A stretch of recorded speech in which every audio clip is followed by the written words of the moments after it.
promises? What does he promise us when we do these things? He promises us we'll be preserved, that we'll receive his help, we'll receive abundant blessings, peace and joy, receive as we desire, what we want, when we want it, move mountains and do all things. Is there any more than all? Enter into the rest of the Lord. Be healed. Signs will follow us. We will all become Zion. We'll be given a pure heart. We'll become sanctified. We'll become a great missionary. We'll receive the gift of prophecy, the vision of all things, greater learning. We'll please God. Mighty works taught by the Spirit, receive God's word, victory and glory. These are the promises just of the gift of faith. This is just the very first part of what we learn, is how to receive faith. Do you want those things? I do. Those are huge. Those are magnificent. A pure heart alone is what we learn in this process. It's the very first thing. In fact, as I was writing the book, I was so excited. I got it all done. It was like 700 pages. So I had to cut. I was cutting. And I cut out one section. And, but, I got it down to 400 pages. I thought, okay, 400 pages, that's doable. It's going to go to the editor. I know she'll cut out another 50 pages. We might get it down to 350. So I sent it to the editor. I sent it to the illustrator. I was so excited. Met with the illustrator. He was so excited. Well, finally I went back to the Lord and I said, okay, Lord, I'm done. How do you feel about this? How do you feel about this book? And his answer was, it's pretty good. I literally was blown away. I was like, okay, that's my crap getting in the way. That is my emotion getting in the way. All right, get clean, Karen, get clear. So I got out of all this place where maybe it could be just because I wasn't, willing to receive his kudos. So I got clean. I repented of everything I could see. And I went back to him and I said, yeah, it's okay. 5 out of 10. And I was like, oh my gosh, that's failing. Okay, I can't do that. What do you want me to do, Lord? I'll pull it back. I'll bring it from the editor. I'll bring it home. I will stop the illustrator. Whatever you want me to do, I will do it. And just Sunday night, he told me, you took R&R out of the book. You're putting it in the workbook. I said, oh my gosh, you're right. So I quickly went back. By Sunday morning, I had it done. It was completely put back in and completely edited and added to, it was there. And I went to the Lord. I said, okay, Lord, tell me how you feel about the book now. And as the Spirit washed over me, I sat and wept at his pleasure with this book. That is how important this one piece is. That everything else he taught me about himself, about who he is and about how he works with us, was secondary to this one element, this one principle. So, and that's what we can receive when we apply this one principle. Okay?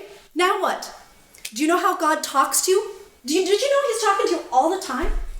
He's talking to you 24/7.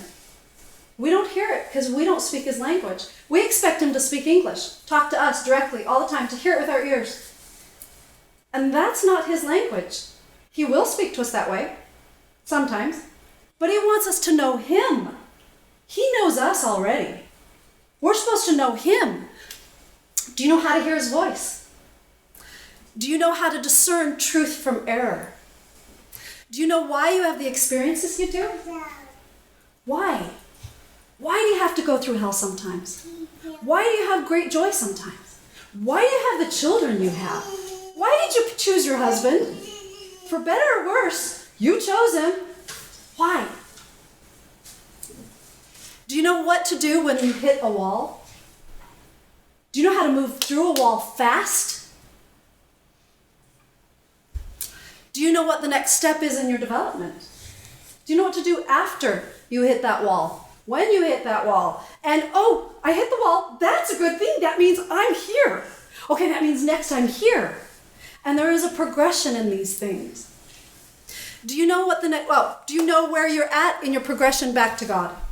Do you know how far along you are? Why do we need to know God? What's the big deal? He knows us.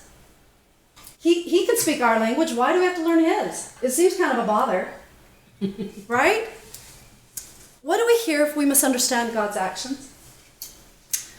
his words, his gifts, his powers, his language, truth, or intentions. What do we hear?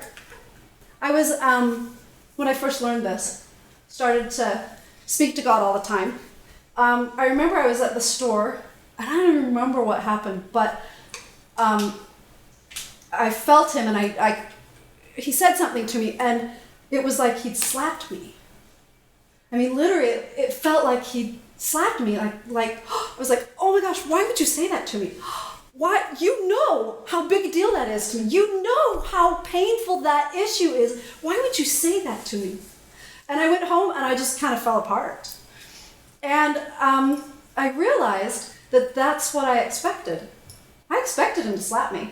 That's kind of how I'd been raised, was with strong words, and I was a really sensitive kid, and I expected harsh words. So I went in and did R&R. Went in and went through this process and realized that his words were really tender, really generous, really kind. That he wasn't angry at me. He didn't want me to feel slapped, didn't want me to feel like he didn't love me. And I've never felt slapped by God again. Because I changed my perspective. I changed what I expected from him. And I knew how to change that fast. The outcome, if we don't know God, we don't trust him. We can't have faith in him. If I'd have held on to my belief that every time I needed to fix something, God was going to slap me, do you think I'd have come this far? No. I wouldn't have gone back to him on a daily, hourly basis. I'd have stopped. Why do you think our children stop going to him? Why do we stop going to him? Why do we trust the arm of flesh? Why do we quit before we get that answer? Before we really know? What gets in our way of knowing God? Our experiences, our pain, the patterns in our body, our mind, the spirit, our DNA. We're the dust of the earth. That is literally what we're made of, the same elements the earth is made up of. And we gotta perfect them.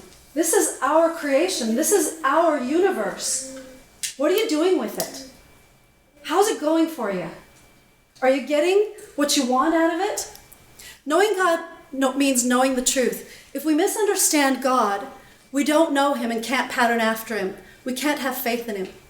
I love this. A lie told often enough becomes the truth. Did you know if you hear something 7 times, you're likely to believe it? How often are we told lies? Society tells us them all day, every day. And some of them we know aren't true. Some of them we can stand against. But a lot of them we can't, and we don't. We don't even realize they're not truth. So how do we figure out what's truth and what's not true?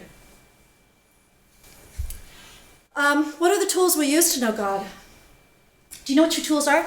Are they hand tools? When I was a kid, we never had hammers at our house. I don't know, we had 10 kids. Couldn't find anything. So if I wanted to hang a picture, I would take my shoe and I'd hammer a nail into the wall. And that was my hammer. Do you think I could build a house with that? I don't think that's a very good tool, right? And even a hammer is not quite like a pneumatic gun, or a screwdriver isn't like a power drill. There are some tools that are better and faster than others. God has given us the best tools, but we don't know how to use them. If you've got, a power drill sitting there and you don't know anything about power tools, do you think you'll know how to use it?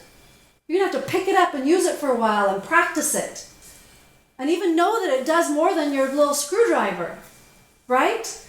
Our tools are important. Our tools to know God are scriptures, prayer, prophets, the Spirit. Those are the tools we need.